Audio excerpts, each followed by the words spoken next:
ಹೆಚ್ಚು ಗಾಳಿಪಟಗಳನ್ನು ಹಾರಿಸುವ ಮೂಲಕ ಉತ್ಸವಕ್ಕೆ ಮೆರುಗು ತುಂಬುತ್ತಿದ್ದಾರೆ. ಭಾರತ ಈ ಬಾರಿ ಆಪರೇಷನ್ ಸಿಂಧೂರ್ ಕುರಿತ ಗಾಳಿಪಟಗಳನ್ನು ಹಾರಿಸುತ್ತಿರುವುದು ವಿಶೇಷವಾಗಿದೆ.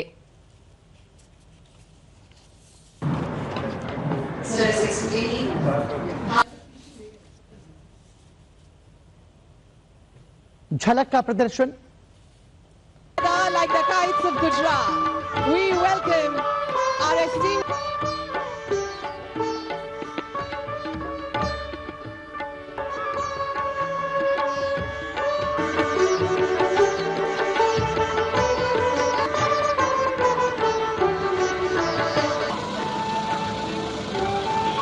अंतर्राष्ट्रीय पतंग महोत्सव में शामिल हुए, न सिर्फ शामिल हुए बल्कि अपने हाथों से दोनों नेता कारण भी हैं.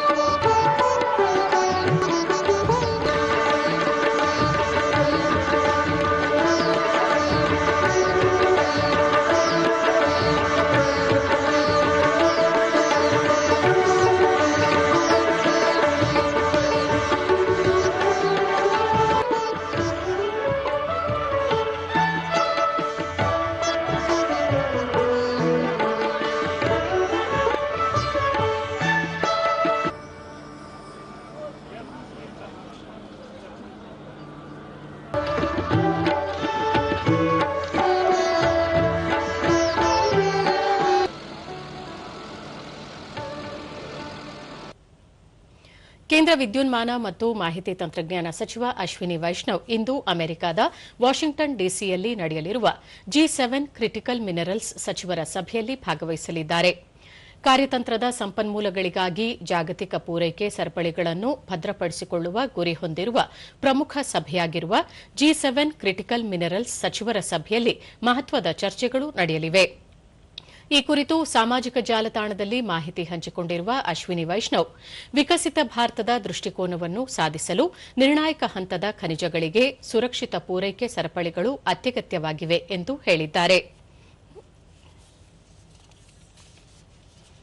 ಮಹಾನ್ ಆಧ್ಯಾತ್ಮಿಕ ನಾಯಕರು, ಚಿಂತಕರಾದ ಸ್ವಾಮಿ ವಿವೇಕಾನಂದರ ಜನ್ಮದಿನವನ್ನು ಇಂದು ಆಚರಿಸಲಾಗುತ್ತಿದೆ.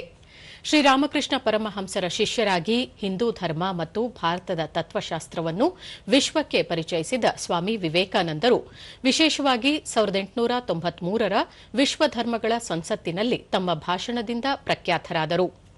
ಶಿಕ್ಷಣ, ರಾಷ್ಟ್ರೀಯತೆ, ಬಡವರ ಸೇವೆ ಮತ್ತು ಯುವಜನರಲ್ಲಿ ಆತ್ಮವಿಶ್ವಾಸ ತುಂಬುವಿಕೆಯ ಬಗ್ಗೆ ಅವರ ಬೋಧನೆಗಳು ಪ್ರಮುಖವಾಗಿವೆ.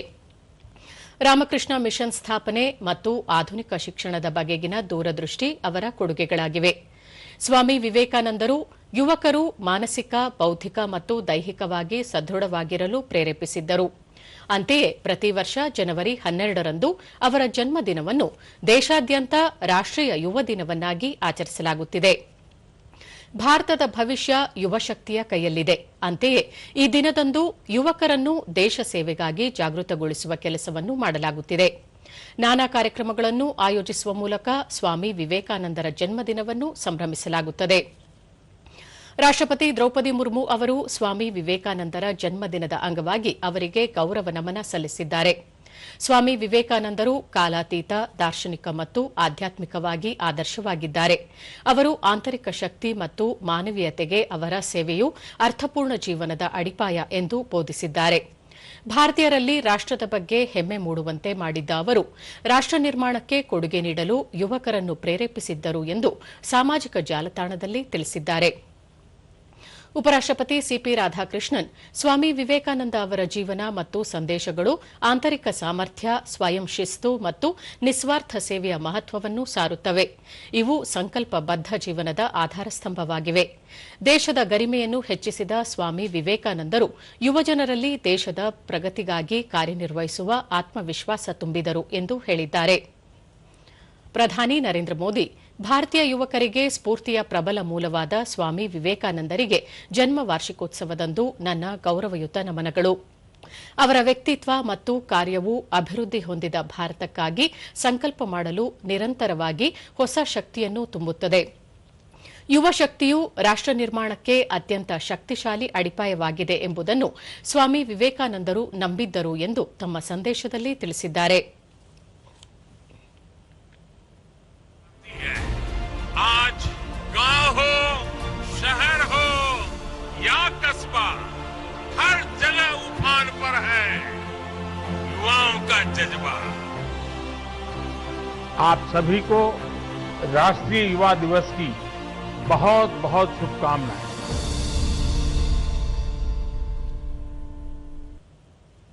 ಕೇಂದ್ರ ಸಚಿವ ಪ್ರಹ್ಲಾದ್ ಜೋಶಿ ಏಳಿ ಎದ್ದೇಳಿ ಗುರಿ ಮುಟ್ಟುವ ತನಕ ನಿಲ್ಲದಿರಿ ಎಂದು ಸಾರಿದ ದೇಶ ಕಂಡ ಅಪ್ರತಿಮ ಸಂತ, ಆಧ್ಯಾತ್ಮಿಕ ಸಾಧಕರು, ರಾಜಯೋಗ ಪ್ರವರ್ತಕರಾದ ಸ್ವಾಮಿ ವಿವೇಕಾನಂದ ಅವರ ಜನ್ಮದಿನದಂದು ನನ್ನ ನಮನಗಳು.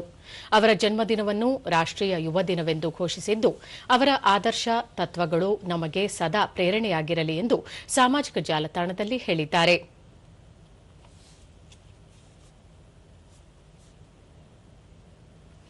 ಮುಖ್ಯಮಂತ್ರಿ ಸಿದ್ದರಾಮಯ್ಯ ಭಾರತ ಬಲಿಷ್ಠವಾಗಿ ಬೆಳೆಯಬೇಕಾದರೆ ಮೊದಲು ಬಡವರಿಗೆ ಹೊಟ್ಟೆ ತುಂಬ ಅನ್ನ ಮತ್ತು ಸ್ವತಂತ್ರ ಚಿಂತನೆಗೆ ಅವಕಾಶ ನೀಡುವ ಶಿಕ್ಷಣ ಸಿಗಬೇಕು ಎಂದು ಹೇಳಿದವರು ಸ್ವಾಮಿ ವಿವೇಕಾನಂದರು. ರಾಜಕಾರಣಿ ಮತ್ತು ಆಡಳಿತಗಾರನಾಗಿ ನಾನು ಕೈಗೊಳ್ಳುತ್ತಾ ಬಂದಿರುವ ನೀತಿ ನಿರ್ಧಾರಗಳಲ್ಲಿ ಹಿಂದೂ ಧರ್ಮದ ಸುಧಾರಕ ಸ್ವಾಮಿ ವಿವೇಕಾನಂದರ ಚಿಂತನೆಗಳ ಪ್ರೇರಣೆ ಇದೆ. ಅವರ ಚಿಂತನೆಗಳನ್ನು ಜೀವನದಲ್ಲಿ ಅಳವಡಿಸಿಕೊಳ್ಳುವ ಅಗತ್ಯವಿದೆ ಎಂದು ತಮ್ಮ ಸಂದೇಶದಲ್ಲಿ ತಿಳಿಸಿದ್ದಾರೆ. ಸ್ವಾಮಿ ವಿವೇಕಾನಂದರ ಜನ್ಮ ದಿನಾಚರಣೆಯ ಸ್ಮರಣಾರ್ಥ ರಾಷ್ಟ್ರೀಯ ಯುವ ದಿನದ ಅಂಗವಾಗಿ ದೆಹಲಿಯಲ್ಲಿಂದು ಸಂಜೆ ನಡೆಯಲಿರುವ ಕಾರ್ಯಕ್ರಮದಲ್ಲಿ ಪ್ರಧಾನಿ ನರೇಂದ್ರ ಮೋದಿ ಅವರು ವಿಕಸಿತ ಭಾರತ ಯುವ ನಾಯಕರ ಸಂವಾದದಲ್ಲಿ ಪಾಲ್ಗೊಳ್ಳಲಿದ್ದಾರೆ. ಈ ವೇಳೆ ಅವರು ಯುವಜನರೊಂದಿಗೆ ಸಂವಾದ ನಡೆಸಲಿದ್ದಾರೆ. ದೇಶಾದ್ಯಂತ ಸುಮಾರು 3,000 ಯುವಕರು ಹಾಗೂ ವಿವಿಧ ದೇಶಗಳಲ್ಲಿ ನೆಲೆಸಿರುವ ಭಾರತೀಯ ಸಮುದಾಯದವರನ್ನುದ್ದೇಶಿಸಿ ಪ್ರಧಾನಿ ಮಾತನಾಡಲಿದ್ದಾರೆ. ಈ ಸಂದರ್ಭದಲ್ಲಿ ಪ್ರಧಾನಿ ನರೇಂದ್ರ ಮೋದಿ ಅವರು ಭಾರತದ ಅಭಿವೃದ್ಧಿ ಆದ್ಯತೆಗಳು ಮತ್ತು ದೀರ್ಘಕಾಲೀನ ರಾಷ್ಟ್ರ ನಿರ್ಮಾಣ ಗುರಿಗಳ ಕುರಿತು ಬರೆದಿರುವ ಆಯ್ದ ಪ್ರಬಂಧಗಳನ್ನು ಒಳಗೊಂಡಂತೆ ಸಂಕಲನವೊಂದನ್ನು ಸಹ ಬಿಡುಗಡೆ ಮಾಡಲಿದ್ದಾರೆ.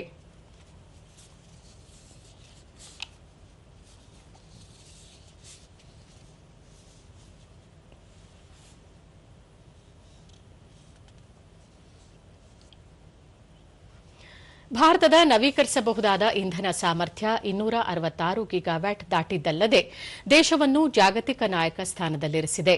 ಜಾಗತಿಕ ಇಂಧನ ಪರಿವರ್ತನೆಗೆ ಅಭೂತಪೂರ್ವ ಹೂಡಿಕೆ ಮತ್ತು ಸಹಕಾರದ ಅಗತ್ಯವಿದೆ ಎಂದು ಕೇಂದ್ರ ಹೊಸ ಮತ್ತು ನವೀಕರಿಸಬಹುದಾದ ಇಂಧನ ಸಚಿವ ಪ್ರಹ್ಲಾದ್ ಜೋಶಿ ಹೇಳಿದ್ದಾರೆ. ಯುಎಇಯ ಅಬುದಾಬಿಯಲ್ಲಿ ನಡೆದ 16ನೇ ಐಆರ್ಇಎನ್ಎ ಅಧಿವೇಶನ ಉದ್ದೇಶಿಸಿ ಅವರು ಭಾರತವೊಂದಕ್ಕೆ 2030ರ ವೇಳೆಗೆ ಸುಮಾರು $300 ಬಿಲಿಯನ್ ಅಮೆರಿಕನ್ ಡಾಲರ್ ಹೂಡಿಕೆಯ ಅಗತ್ಯವಿದೆ. ಇದು ನವೀಕರಿಸಬಹುದಾದ ಇಂಧನ ಉತ್ಪಾದನೆ, ಸಂಗ್ರಹಣೆ, ಹಸಿರು ಹೈಡ್ರೋಜನ್, ಗ್ರಿಡ್ಗಳು ಮತ್ತು ಉತ್ಪಾದನಾ ವಲಯಗಳಲ್ಲಿ ಬೃಹತ್ ಅವಕಾಶಗಳನ್ನು ಸೃಷ್ಟಿಸಲಿದೆ ಎಂದು ತಿಳಿಸಿದರು. ಶುದ್ಧ ಇಂಧನ ಹೂಡಿಕೆಗೆ ಭಾರತ ಜಗತ್ತಿನ ಅತ್ಯಂತ ಆಕರ್ಷಕ ತಾಣಗಳಲ್ಲಿ ಒಂದಾಗಿ ಮುಂದುವರೆದಿದೆ. ದೇಶದಲ್ಲಿ ಆಗಲೇ ಪಿಎಂ ಸೂರ್ಯಘರ್ ಮುಫ್ತ್ ಬಿಜಿಲಿ ಯೋಜನೆಯಡಿ 2 ವರ್ಷದೊಳಗೆ ಸುಮಾರು 25 ಲಕ್ಷ ಮನೆಗಳು ರೂಫ್ ಟಾಪ್ ಸೋಲಾರ್ ಅಳವಡಿಸಿಕೊಂಡಿವೆ. ಮಾರ್ಚ್ 2027ರ ವೇಳೆಗೆ 1 ಕೋಟಿ ಮನೆಗಳನ್ನು ತಲುಪುವ ಗುರಿ ಹೊಂದಲಾಗಿದೆ. ಅಂತೆಯೇ ಪಿಎಂ ಕುಸುಮ್ ಯೋಜನೆಯಡಿ ಡೀಸೆಲ್ ಪಂಪ್ಗಳ ಬದಲಾವಣೆ ಮತ್ತು ಕೃಷಿ ಫೀಡರ್ಗಳ ಸೌರೀಕರಣದ ಮೂಲಕ ಸುಮಾರು 21.7 ಲಕ್ಷ ರೈತರು ಪ್ರಯೋಜನ ಪಡೆದಿದ್ದಾರೆ ಎಂದು ಪ್ರಹ್ಲಾದ್ ಜೋಶಿ ಹೇಳಿದರು. ಭಾರತ ಇಂಧನ ಪರಿವರ್ತನೆಯಲ್ಲಿ ವಸುದೈವ ಕುಟುಂಬಕಂ ಎನ್ನುವಂತೆ ಒಂದು ಭೂಮಿ, ಒಂದು ಕುಟುಂಬ, ಒಂದು ಭವಿಷ್ಯ ತತ್ವದಿಂದ ಮಾರ್ಗದರ್ಶಿಸಲ್ಪಟ್ಟಿದೆ. ಅಲ್ಲದೆ ದೀರ್ಘಕಾಲೀನ ದೃಷ್ಟಿಕೋನ ಹೊಂದಿದೆ ಎಂದು ತಿಳಿಸಿದ ಸಚಿವರು, ಪ್ಯಾರಿಸ್ ಒಪ್ಪಂದದಂತೆ ರಾಷ್ಟ್ರೀಯವಾಗಿ ನಿರ್ಧರಿಸಿದ ಕೊಡುಗೆ ಗುರಿಗಿಂತ 5 ವರ್ಷಗಳ ಮೊದಲೇ ಅಂದರೆ 2025ರಲ್ಲೇ ಭಾರತ ಶೇಕಡಾ 50ರಷ್ಟನ್ನು ಪಳೆಯುಳಿಕೇತರ ಇಂಧನ ಮೂಲಗಳಿಂದ ಸಾಧಿಸಿದೆ ಎಂದರು. These has to be done as a overall in international support with the all put together, all countries, with the developing countries, global south. We need to support them. These are all these very important things which we are already doing it, but the international cooperation, international support for every state, especially for the global south, it is most needed. Technology and the finance, these are the most important factor according to me. ಆಂಧ್ರಪ್ರದೇಶದಲ್ಲಿರುವ ಶ್ರೀಹರಿಕೋಟಾದ Satish Dhawan ಬಾಹ್ಯಾಕಾಶ ಕೇಂದ್ರದಿಂದ ಇಂದು ಬೆಳಗ್ಗೆ ಭಾರತೀಯ ಬಾಹ್ಯಾಕಾಶ ಸಂಶೋಧನಾ ಸಂಸ್ಥೆ ಇಸ್ರೋ ಉಡಾವಣೆ ಮಾಡಿದ PSLV ಸಿ-62 EOS N1 ಅಥವಾ ಅನ್ವೇಷಣಾ ಭೂವೀಕ್ಷಣಾ ಉಪಗ್ರಹ ನಿರೀಕ್ಷಿತ ಪಥದಲ್ಲಿ ಸಾಗಿಲ್ಲ ಎಂದು ಇಸ್ರೋ ತಿಳಿಸಿದೆ. ಇದು ಭಾರತದ ಅತ್ಯಂತ ವಿಶ್ವಾಸಾರ್ಹ ಮತ್ತು ಯಶಸ್ವಿ ಉಡಾವಣಾ ವಾಹಕವಾದ ಪಿಎಸ್ಎಲ್ವಿಯ 64ನೇ ಉಡಾವಣೆಯಾಗಿತ್ತು. ಡಿಆರ್ಡಿಒ ನಿರ್ಮಿಸಿರುವ ಅನ್ವೇಷಣಾ ಸೇರಿದಂತೆ ಭಾರತ ಮತ್ತು ವಿದೇಶದ 15 ಉಪಗ್ರಹಗಳನ್ನು ಇದೇ ವೇಳೆ ಉಡಾವಣೆ ಮಾಡಲಾಗಿತ್ತು. ಭೂವೀಕ್ಷಣಾ ಉಪಗ್ರಹವಾಗಿರುವ ಅನ್ವೇಷಾ ಅತಿ ಸೂಕ್ಷ್ಮ ಚಿತ್ರಣ ಒದಗಿಸುವ ಸಾಮರ್ಥ್ಯ ಹೊಂದಿದ್ದು ಶತ್ರುಗಳ ನಿಖರ ಸ್ಥಾನವನ್ನು ಗುರುತಿಸಲು ಸಹಕಾರಿಯಾಗಿದೆ.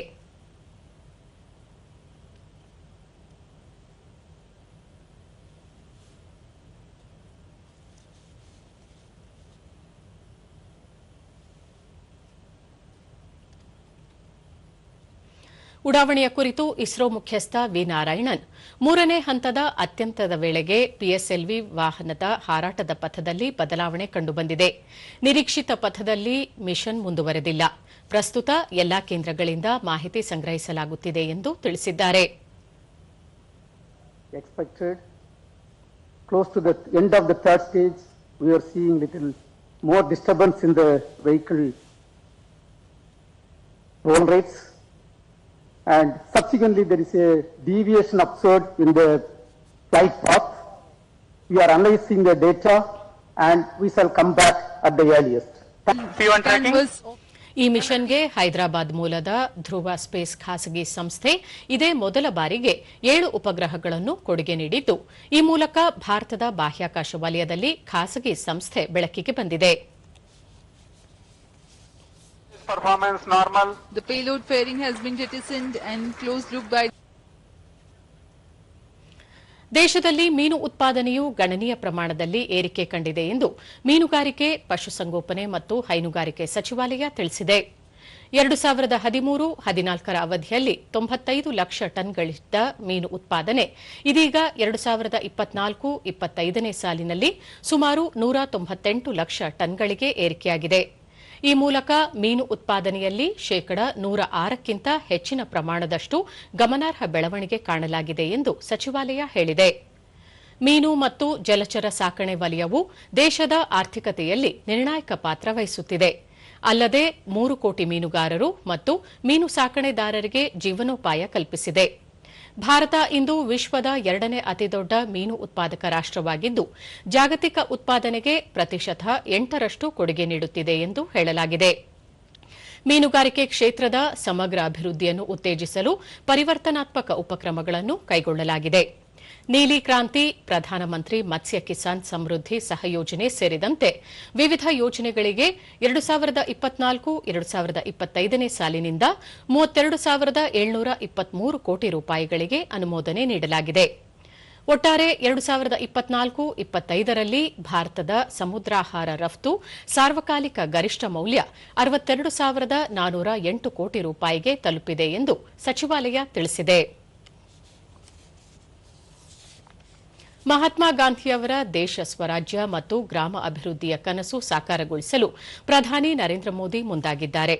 ಆದರೆ ಕಾಂಗ್ರೆಸ್ ಪಕ್ಷದ ನಾಯಕರು ಪ್ರಧಾನಿ ಹಾಗೂ ಕೇಂದ್ರದ ಯೋಜನೆಗಳ ಬಗ್ಗೆ ಅನಗತ್ಯ ಅಪಪ್ರಚಾರ ಮಾಡುತ್ತಿದ್ದಾರೆ ಎಂದು ಸಂಸದ ಗೋವಿಂದ ಕಾರಜೋಳ ಆರೋಪಿಸಿದ್ದಾರೆ.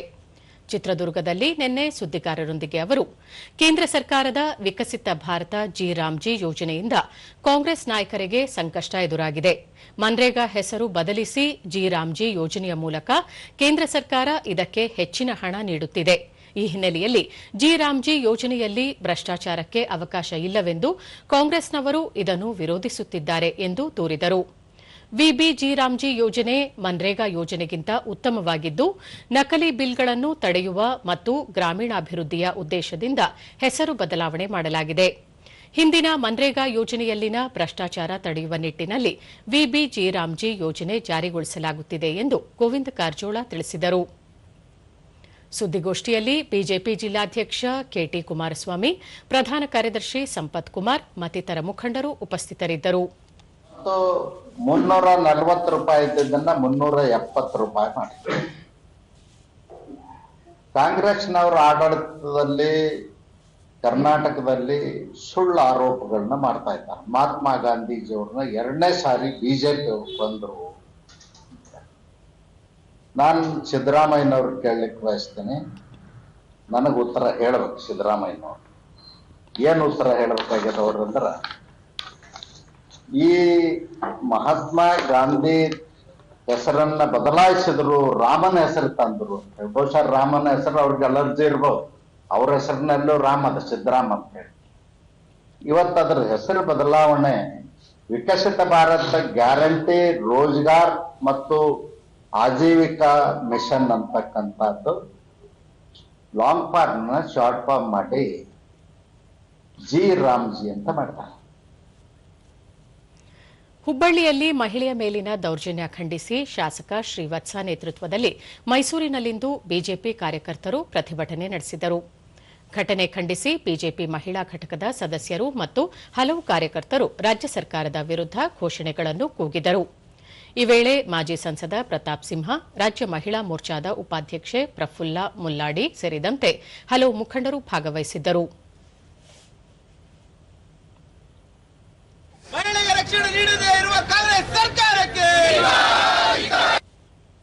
ಶಾಸಕ ಶ್ರೀವತ್ಸ, ರಾಜ್ಯದ ಆಡಳಿತದಲ್ಲಿ ವೈಫಲ್ಯ ಎದ್ದು ಕಾಣುತ್ತಿದ್ದು ಮಹಿಳೆಯರಿಗೆ ರಕ್ಷಣೆ ಇಲ್ಲದಂತಾಗಿದೆ. ಹುಬ್ಬಳ್ಳಿಯಲ್ಲಿ ಮಹಿಳೆಯನ್ನು ವಿವಸ್ತ್ರಗೊಳಿಸಿ ದೌರ್ಜನ್ಯ ಎಸಗಿರುವುದು ತೀವ್ರವಾಗಿ ಖಂಡಿಸುತ್ತೇವೆ. ರಾಜ್ಯ ಸರ್ಕಾರ ಮಹಿಳೆಯರಿಗೆ ರಕ್ಷಣೆ ನೀಡದಿದ್ದರೆ ಮುಂದಿನ ದಿನಗಳಲ್ಲಿ ಪ್ರತಿಭಟನೆ ತೀವ್ರಗೊಳಿಸುವುದಾಗಿ ಅವರು ಎಚ್ಚರಿಸಿದರು. ಮೈಸೂರು ಸೇರಿದಂಗೆ ಬಾಲಕಿಯ ಮೇಲೆ ಅತ್ಯಾಚಾರವೂ ಸೇರಿದಂಗೆ ಇಬ್ಬರು ಮಹಿಳೆಯರು ಹತ್ಯೆಯೂ ಆಗಿರುವುದನ್ನ ನೆನೆಸ್ಕೊಂಡ್ರೆ ಈ ರಾಜ್ಯದಲ್ಲಿ ಮಹಿಳೆಯರ ರಕ್ಷಣೆ ಇಲ್ಲ ಅನ್ನುವಂತ ಏನು ಕಾಣ್ತಾ ಇದ್ದ ವಾತಾವರಣ, ಅದರ ವಿರುದ್ಧ ಇವತ್ತು ನಾವು ಸಾಂಕೇತಿಕ ಪ್ರತಿಭಟನೆಯನ್ನ ಮೈಸೂರಿನಲ್ಲಿ ಮಾಡ್ತಾ ಇದ್ದೀವಿ. ಪ್ರಫುಲ್ಲಾ ಮುಲ್ಲಾಡಿ, ಹುಬ್ಬಳ್ಳಿಯಲ್ಲಿ ಮಹಿಳೆಯ ಮೇಲಿನ ದೌರ್ಜನ್ಯ ಖಂಡನೀಯವಾಗಿದ್ದು ರಾಜ್ಯದಲ್ಲಿ ಮಹಿಳೆಯರಿಗೆ ರಕ್ಷಣೆ ಸಿಗುತ್ತಿಲ್ಲ. ಪೊಲೀಸರ ಮೂಲಕ ರಾಜ್ಯ ಸರ್ಕಾರ ದೌರ್ಜನ್ಯ ಎಸಗಿರುವುದು ನಾಗರಿಕ ಸಮಾಜ ತಲೆ ತಗ್ಗಿಸುವಂತೆ ಮಾಡಿದೆ. ಅಲ್ಲಿನ ಕಾಂಗ್ರೆಸ್ ಮಹಿಳಾ ಕಾರ್ಪೊರೇಟರ್ ಅವರನ್ನು ಬಂಧಿಸಿ ತನಿಖೆಗೆ ಒಳಪಡಿಸುವಂತೆ ಅವರು ಆಗ್ರಹಿಸಿದರು. ಮಹಿಳೆಯ ಗೌರವವನ್ನ ಧಕ್ಕೆ ತರುವಂತಹ ಅಧಿಕಾರ ಯಾವುದೇ ಯೂನಿಫಾರ್ಮ್ಗೆ ಇಲ್ಲ.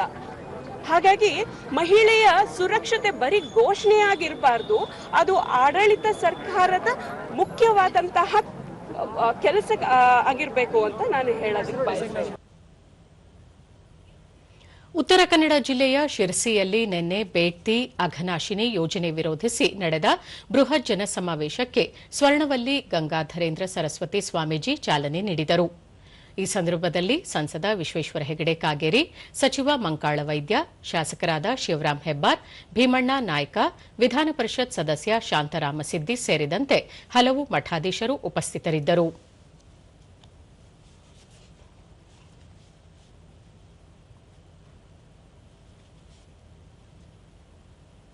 ಬಳಿಕ ವಿಶ್ವೇಶ್ವರ ಹೆಗಡೆ ಕಾಗೇರಿ, ಜಿಲ್ಲೆಯ ಸಹನಾ ಶಕ್ತಿ ಎಷ್ಟಿದೆ ಎಂಬ ಬಗ್ಗೆ ವೈಜ್ಞಾನಿಕವಾಗಿ ಅಧ್ಯಯನ ಮಾಡಬೇಕು. ನಮ್ಮದು ಸಮೃದ್ಧ ಜಿಲ್ಲೆಯಾಗಿದ್ದು ಹಾಗೆಯೇ ಉಳಿಯಬೇಕು. ಜಿಲ್ಲೆಗೆ ಮಾರಕವಾಗುವ ಯೋಜನೆ ಬೇಡವೆಂದು ಸಂಸತ್ತಿನಲ್ಲಿ ಧ್ವನಿ ಎತ್ತುವುದಾಗಿ ತಿಳಿಸಿದರು. ಪೂಜ್ಯ ಸ್ವಾಮೀಜಿಯವರಿಗೆ ಏನ್ ಮಾತಾಡಬೇಕು ಅದನ್ನು ಮಾತಾಡ್ತಾನೆ. ಉಳಿದಿದ್ದು ಯಾವ ವಿಷಯ ಈ ಪ್ರಸ್ತಾಪ ಏನಾಗಿದೆಯಲ್ಲ ಅದಕ್ಕೆ ಉತ್ತರ ನನಗೆ ಕೊಡ್ಲಿಕ್ಕೆ ಬರಲಿಲ್ಲ ಅಂತ ಅನ್ಕೋಬೇಡಿ. ನಾನು ಇಷ್ಟೇ ಹೇಳೋದು ಬಯಸೋದು. ಮಂಕಾಳ ವೈದ್ಯ, ಈ ಯೋಜನೆಯಿಂದ ಜನರಿಗೆ ಉಪಯೋಗವಾಗಬೇಕು. ಜಿಲ್ಲೆಯ ಜನರಿಗೆ ಬೇಡವಾದ ಮತ್ತು ಪರಿಸರ ದೃಷ್ಟಿಯಿಂದ ಯೋಜನೆಯ ಬಗ್ಗೆ ತಮ್ಮ ಸಂಪೂರ್ಣ ವಿರೋಧವಿದೆ ಎಂದು ಘೋಷಿಸಿದರು.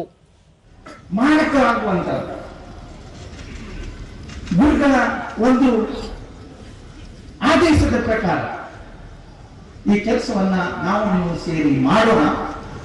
ಗುರುಗಳ ಸಮ್ಮುಖದಲ್ಲಿ ನಾನು ಇವತ್ತೇ ಹೇಳಲಿಕ್ಕೆ ಇಷ್ಟಪಡ್ತೇನೆ. ಶಿವರಾಮ ಹೆಬ್ಬಾರ್, ಯೋಜನೆ ವಿರುದ್ಧದ ಹೋರಾಟಕ್ಕೆ ಯಾವುದೇ ಲೋಪ ಬರದಂತೆ ಹೆಜ್ಜೆ ಇಡಬೇಕಿದೆ. ಜಿಲ್ಲೆ ನಮಗೆ ಎಲ್ಲವನ್ನೂ ಕೊಟ್ಟಿದೆ. ಇಲ್ಲಿನ ಪರಿಸರವನ್ನು ಜೀವಂತವಾಗಿರಿಸಲು ಬಿಡಬೇಕು. ಯೋಜನೆಯ ಬಗ್ಗೆ ಇರುವ ಆತಂಕವನ್ನು ದೂರ ಮಾಡುವ ಕೆಲಸ ಆಗಬೇಕಿದೆ ಎಂದು ಹೇಳಿದರು. ಮುಖ್ಯಮಂತ್ರಿಗಳಿಗೆ ಉಪಮುಖ್ಯಮಂತ್ರಿಗಳಿಗೆ ಭೇಟಿ ಮಾಡಿ ಇದರ ಬಗ್ಗೆ ಒಳ ಸಂರಕ್ಷಣಾ ಸಮಿತಿಗೆ ಇರಿಸಿದಂತ ಆತಂಕ ಮತ್ತು ಒಂದು ಮಾತನ್ನು ಹೇಳಿದ್ದಾರೆ. ಸ್ವರ್ಣವಲ್ಲಿ ಶ್ರೀಗಳು, ಪಶ್ಚಿಮ ಘಟ್ಟ ಈಗಾಗಲೇ ಸಾಕಷ್ಟು ಹಾನಿಗೊಳಗಾಗಿದ್ದು ಯೋಜನೆಯಿಂದ ಸಾವಿರಾರು ಎಕರೆ ಕೃಷಿ ಭೂಮಿ ನಾಶವಾಗಲಿದೆ.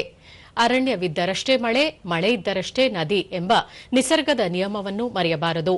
ಯೋಜನೆಯ ವಿರುದ್ಧ ಹೋರಾಟವಲ್ಲ, ಈ ಭಾಗದ ಪ್ರಕೃತಿ ಮತ್ತು ಜೀವ ವೈವಿಧ್ಯತೆ ಉಳಿಸುವ ನಿಟ್ಟಿನಲ್ಲಿ ಧರ್ಮಯುದ್ಧ ಎಂಬುದಾಗಿ ಶ್ರೀಗಳು ಕರೆ ನೀಡಿದರು. ಪ್ರಯತ್ನ ಮುಂದುವರೆದರೆ ನಾವು ಸತತ ಹೋರಾಟ ನಡೆಸಬೇಕಾಗುತ್ತದೆ. ಜಿಲ್ಲೆಯ ಒಗ್ಗಟ್ಟಿನಿಂದ ಈ ಹೋರಾಟ ನಡೆಸಬೇಕು.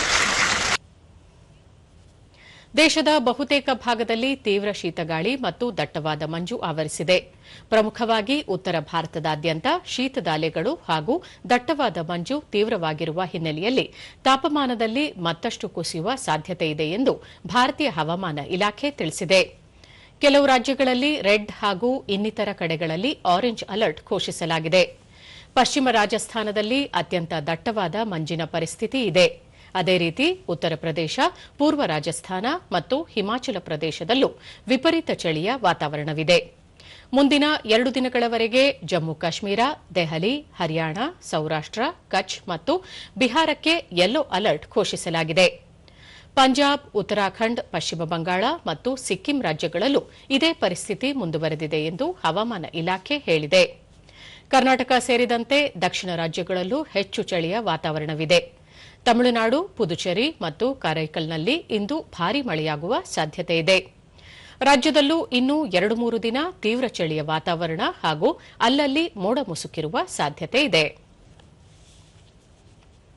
ಕೊನೆಯಲ್ಲಿ ಮತ್ತೊಮ್ಮೆ ಮುಖ್ಯಾಂಶಗಳು. ಪ್ರಧಾನಿ ನರೇಂದ್ರ ಮೋದಿ, ಚಾನ್ಸಲರ್ ಫ್ರೆಡರಿಕ್ ಮೆರ್ಚ್ ದ್ವಿಪಕ್ಷೀಯ ಮಾತುಕತೆ. ವ್ಯಾಪಾರ, ಹೂಡಿಕೆ ಸೇರಿ ವಿವಿಧ ಕ್ಷೇತ್ರಗಳಲ್ಲಿ ಪರಸ್ಪರ ಸಹಕಾರದ ಕುರಿತು ಚರ್ಚೆ. ಕೇಂದ್ರ ಸಚಿವ ಅಶ್ವಿನಿ ವೈಷ್ಣವ್ ಅಮೆರಿಕ ಪ್ರವಾಸ. G7 ಕ್ರಿಟಿಕಲ್ ಮಿನರಲ್ಸ್ ಸಚಿವರ ಸಭೆಯಲ್ಲಿ ಭಾಗಿ.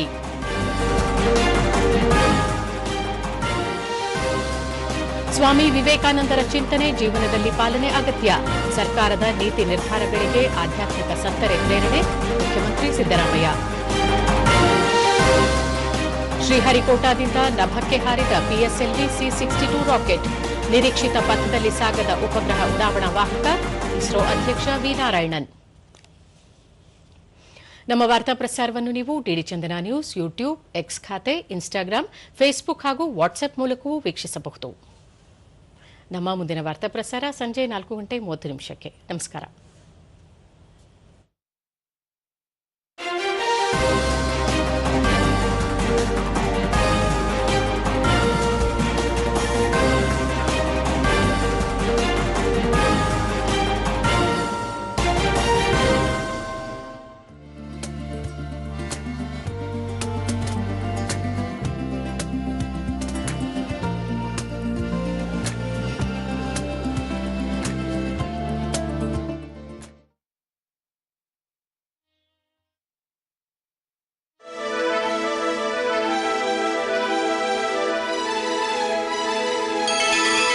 ಬಾರಿಸು ಕನ್ನಡ ಡಿಂಡಿಮವ.